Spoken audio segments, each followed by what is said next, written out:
Okay, I know that you've all been waiting for this. We are finally going to get around to using the engraving tool on the Curio 2. I am so very excited for this video. But I wanted to make sure that I had the time to go through everything properly and go at it with a calm state of mind. Some of you may know that I was asked to participate in the All Things Silhouette Conference and teach a class, and that happened this past weekend, and it was amazing. Shout out to Terry Johnson of Terry Johnson Creates for hosting it. If you missed it this year, you have to mark your calendars and get online to view the virtual conference next year. But all of that to say that I am finally ready and settled enough to use the engraving tool with the Curio 2. Hi, I'm Brenda Lambert. I'm a TJC licensed instructor for Silhouette. You found your way to Silhouette Success, and today we are creating this fabulous keychain engraving on acrylic with the new power tool for the Curio 2. You're not going to want to miss this. It is absolutely amazing. So for everyone that has been waiting for this, let's do it. Let's start by setting up the machine. We are going to remove the electrostatic bed by unlocking the clips. Set that aside somewhere safe, and we are going to install the debris tray. Now the actual top of the tray overlaps the sides of the Curio. You can see on the bottom there is a grid, and that is the part that slides into the slots. Once that is in place, you're going to go ahead and lock those clips back and make sure it's secure. We're going to use the regular adhesive mat today. There are guides on the base of the debris tray so that you know where to line it up. I'm going to take the masking tape that Silhouette sent with the machine, and I'm going to tape down each side to make sure that the mat stays secure. Next, we're going to look at the Power Engraver. I am so excited. I bought this a while back and have not had a moment to try it. So we're going to get this opened up. You can see that it is marked with the number 2, telling you that it goes into carriage 2. There is the power supply and the drill bit. Very cool looking. I'm excited to see what this thing can actually do. We're going to pull the tab out on carriage 2, set that in, put some pressure on top, and slide the clip back in. Let's get our page set up. Set the machine to Curio 2, tray to debris tray, mat to 12 by 12, and media size to 12 by 12 as well. The next thing we're going to do is create a template for our blank. This will help with size and positioning. I'm using an acrylic keychain with rounded corners that measures 2 inches by 4 inches, and it has a hole in the corner for the key ring. This is not exact, but it's very close. Now it's time to bring in the design.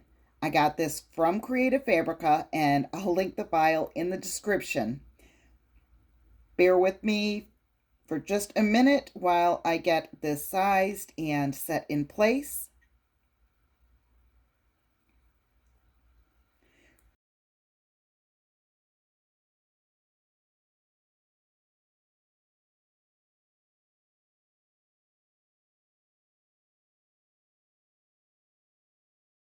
We are finally going to get to use the Specialty Tools panel.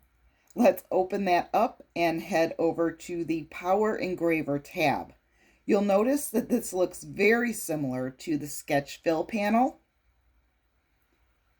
And notice on the bottom that it says you must be running a Curio 2 and Power Engraver to use this tab.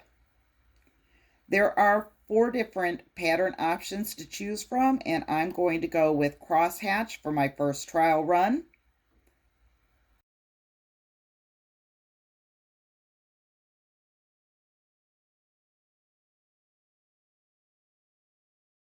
Let's zoom in and look.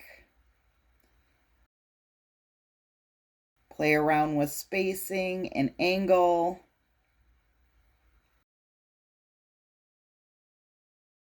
Then release engraving fill.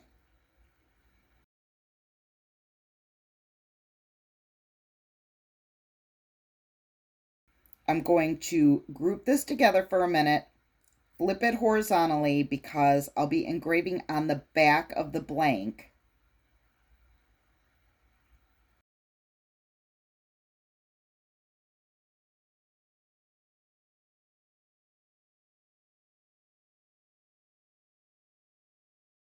Then get it positioned.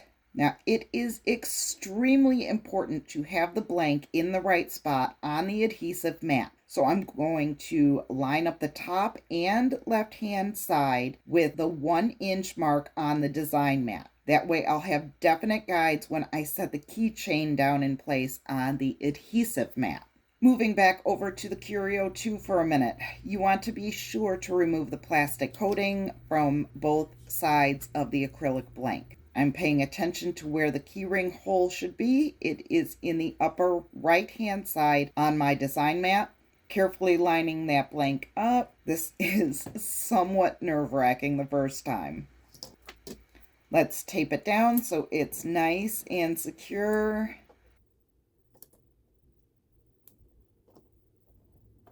And we're almost there. Back in Silhouette Studio, we'll need to set carriage 1 to no cut, then click on this arrow to open the options for carriage 2.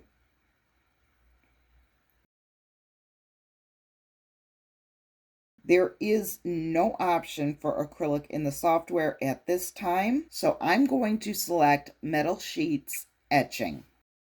That's going to give me a force of 15, speed of 0.7, and 1 pass. Now I need to move the template out of the way because we do not want that to engrave.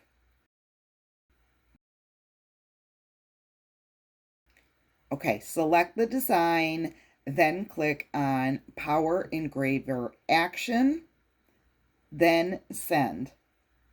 The confirm and send screen is going to pop up, and I'm leaving the auto thickness detection turned on. Everything is ready to go, so let's click send again.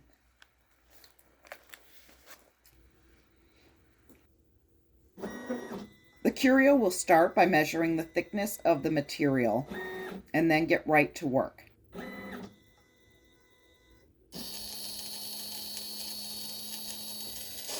This part of the video is showing the actual engraving speed.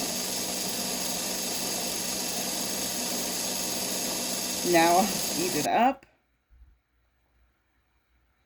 I did forget to put the paper over the blank before I measured the thickness, but it looks like it was able to measure it correctly anyway, so that's good. The mat and the blank are holding steady. There's no movement at all.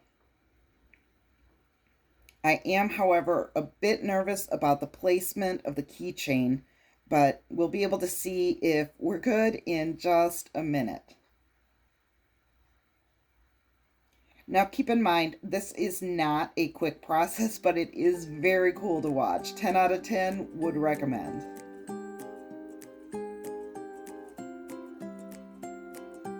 Okay, this process does create a lot of dust, which is one reason why you need the debris tray. You don't want these particles getting in the machine and gumming it all up.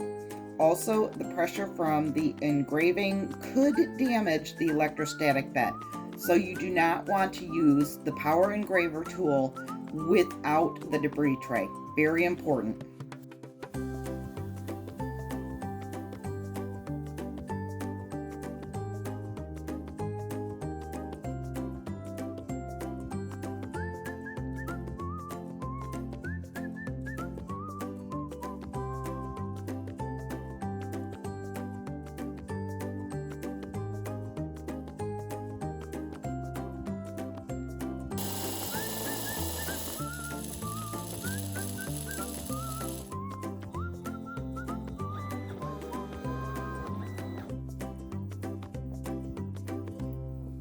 Now let's see what we've got. I'm going to remove the tape and lift it carefully to try to keep the debris off of my mat.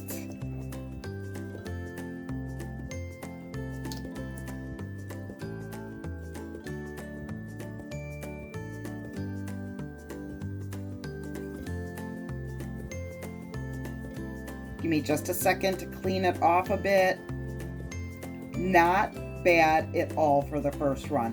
I would have liked the holes in the A's and the E to be a little bit larger, but that has more to do with the design itself. And this engraving is definitely visible. I do plan on playing with the settings and creating a user-defined material for this, but for now, metal sheets does work. And the final product looks amazing. Now, I don't know about you, but I personally am thoroughly impressed with the job that this tool has done. I will be using it again shortly. Absolutely in love. If you thought this was pretty cool, give it a thumbs up. It helps to push this video out into the YouTube universe so other crafters can find it. I do want to start holding live classes, starting with the engraving tool on the Curio too. This would be a group class held live in real time so that if you have questions as you're going along, I will be there to guide you and help you through the entire setup process. If you are interested, let me know in the comment section below and I will get that scheduled and get the information out to you through the community tab. So watch for that and I will see you in the next video.